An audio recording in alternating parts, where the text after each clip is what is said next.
Sasa leo tarehe 16 June 2025 mashauri mawili ambamo anashtakiwa Antipas Tundu Lissu Mughwai almaarufu Tundu Lissu yaliitwa katika mahakama hii ya hakimu mkazi Kisutu.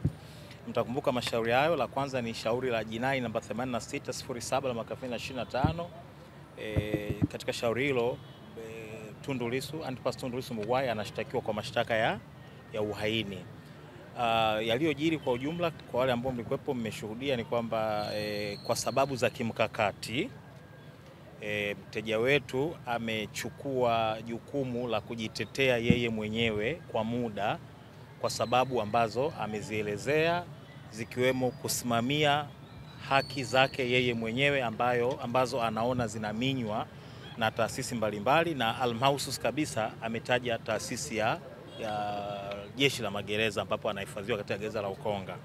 Sababu ambazo amezirejea ni kunyimwa haki yake ya kuabudu tangu alipohamishwa katika gereza lile siku ya Ijumaa Kuu, na wote mmemsikia anasema kwamba hajaruhusiwa kabisa kuhudhuria misa yote, kuwasiliana na Mungu wake kama ambavyo mahabusu wengine wote wanaruhusiwa. Kwa hiyo anataka kupigania, anafikiria haki hiyo inaweza kusisitizwa na kupatikana kwa ufanisi zaidi kama atapigania yeye mwenyewe, kwa sababu yeye ndio anayefeel. Kwa hiyo anaweza kucommunicate kwa urahisi zaidi kama ambavyo amecommunicate leo kwa mahakama. Haki ya pili ambayo anapigania ni haki yake ya kuchanganywa na mahabusu wengine, kwa sababu ameeleza mahakama kwamba anawekwa pamoja na wafungwa ambao tayari wamehukumiwa adhabu ya kifo kwa maana ya kunyongwa, kwa lugha ya kimagereza wanaitwa condemns. Kwa amelalamikia hilo kwamba linamuathiri na mnyima haki zake za msingi ambazo zimeandikwa katika sheria mbalimbali ya mikataba mbalimbali ya kimataifa, lakini inamuaffect hata kisaikolojia, lakini pia anaona kwamba inalenga kwenda kumbomoa, kumfanya alege. Of course mnafahamu wote Tundu Lissu ni Simba, ndio na katika usimba huo ndio maana anapigania hizo haki, kwamba hakuna uhalali wowote wa uongozi wa Jeshi la Magereza kumweka yeye, hata kama basi sababu ni za kiusalama, kumweka yeye pamoja na watu ambao wameshahukumiwa adhabu ya kifo. Lakini swala lingine ambalo nalipigania kwa nguvu zake zote, na ndio maana kanasema kimkakati ameamua kuchukua jukumu au gurudumu la kujiwakilisha mwenyewe kwa muda katika kesi ya uhaini, ni kunyimwa kwa haki yake ya kuweza kuwasiliana na sisi mawakili wake. Ameeleza na sisi tumeshaeleza, tulifanya press conference, tulieleza kwamba uongozi wa Jeshi la Magereza katika kesi hii wamebehave katika namna ambayo kidogo inashangaza. Nilieleza kwamba mazingira ambayo tunakutana nayo tunapokwenda gerezani, unaongea naye kupitia kwenye glass panel, unaongea kwa simu. Mambo mengine ni ya kimkakati, kwa sababu kuna mojawapo ya misingi ya sheria ya kuwakilishwa inaitwa attorney client privilege. Kuna mambo ambayo mnaongea na mteja wako, mtu mwingine yote duniani hapaswi kuyafahamu, na wewe wakili huwezi kulazimishwa na mtu yoyote duniani kuyasema. Sasa hayo tena yakianza kutamkwa mbele ya maaskari magereza, ina derogate, inaua kabisa ile dhana. Kwa hiyo kwa kuwa sisi tumepambana mpaka hapa tulikofika, basi yeye amesema sasa hebu na yeye mwenyewe ashikilie gurudumu hilo yeye mwenyewe, ili aweze kufikisha ujumbe kwa karibu zaidi, kwa sababu yeye ndo ana feel, na amesisitiza kwamba maandalizi yake yanakuwa finyu na hafifu na yanaathirika kutokana na namna ambavyo uongozi wa magereza umekuwa unanyima kwa ufasaha na ukamilifu haki yake ya kuweza kuwakilishwa na mawakili wake.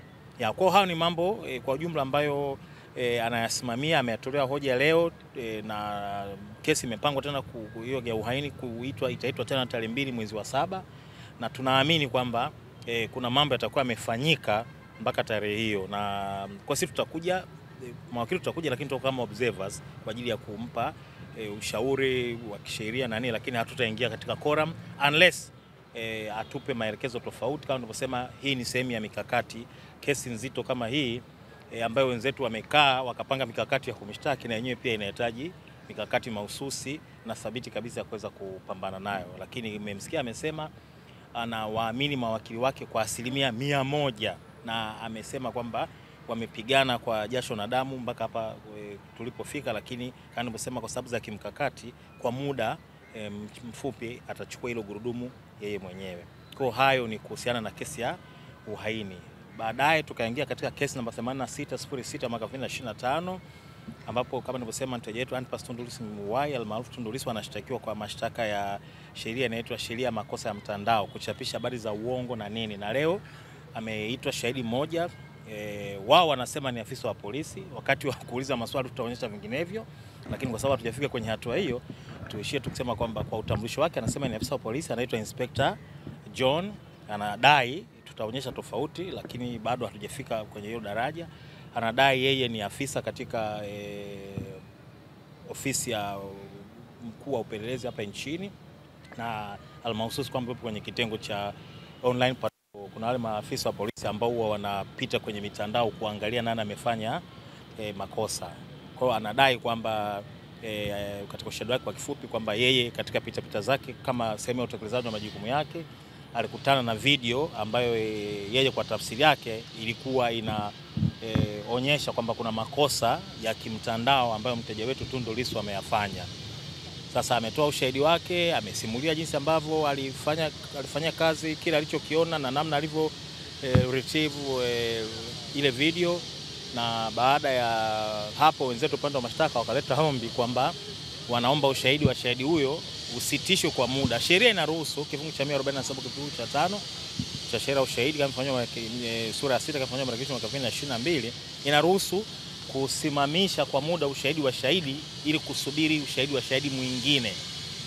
Sasa tulipinga vikali, mlikopo mmesikia, na tukasema kwamba tafsiri yetu ni kwamba ni uoga wa shahidi kuulizwa maswali. Ndio tuhoja tuliotoa mahakamani kwamba shahidi hakuna lolote, ni kinga tu inawekwa ili tusishughulike na shahidi ambaye wote mmenisikia mahakamani nikisema tunamfahamu vizuri. Na ndio maana nikasema wenzetu wanadai ni afisa wa polisi, ana cheo cha inspector, kwamba yeye ni mtaalamu au mchunguzi wa makosa ya kimtandao. Ndio shahidi alivyosema. Narejea tena, tulikuwa tumejiandaa na bado tunajiandaa kuonyesha kwamba story hiyo sio story ya kweli, lakini hatuwezi kusema huko hadharani barabarani. Tunamsubiri kwenye kizimba siku yoyote ambapo atakapokuja, kwa sababu baada ya kutoa hoja zetu tumepinga vikali kabisa ombi hilo, lakini hakimu au mahakama niseme imekubaliana upande wa mashtaka. Kwa hiyo imeahirisha kwa muda fulani ushahidi wa shahidi huyu ambaye wanamuita wenzetu Inspector John, na amejiita Inspector John. Ushahidi wake umeahirishwa, kwa lugha ya kitaalamu umekuwa deferred mpaka hapo baadaye. Wao wanadai atakapokuja mtaalamu mchunguzi kutoka kitengo cha uchunguzi wa vifaa vya electronic, atakapokuja na kutoa ushahidi pengine na kutoa kielelezo ambacho hiyo nafikiri ndio flash disk ambao wanasema ndani yake kuna picha au video ambazo zinamuonyesha mteja wetu akitenda hayo makosa. Basi kama nilivyosema, mahakama imeamua, tulikuwa tumejiandaa, na tulisema mahakama tulikuwa tumejiandaa kushughulika naye huyo shahidi, tunamfahamu vizuri, narudia tena.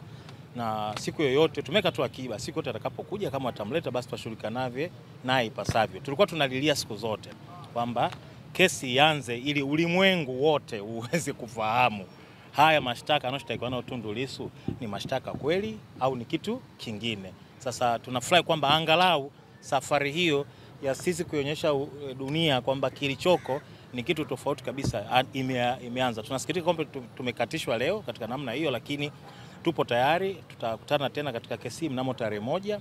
Shahidi atakaye kuja tutashughulika naye kwa ufasaha ili kuonyesha dunia kwamba kwa mtazamo wetu na wateja wetu Antipas Tundu Lissu Mughwai hajafanya au hajatenda makosa yote ambayo anatumiwa nayo, na tutaonyesha kwamba kuna mambo mengi ambayo yamepelekea kesi hii na kulikuwa hakuna sababu yote ya kisheria ya kufungua kesi hii. Kwa hiyo tutakutana tena Mungu akipenda mnamo tarehe 1 mwezi wa 7. Muendelee kuhudhuria kwa sababu tunaamini kwamba tutauonyesha umma kama nilivyosema kwamba hakuna chochote kile ambacho Tundu Lissu amefanya ambacho kinastahili kuitwa mashtaka au kuitwa kesi. Ni hayo tu kwa sasa.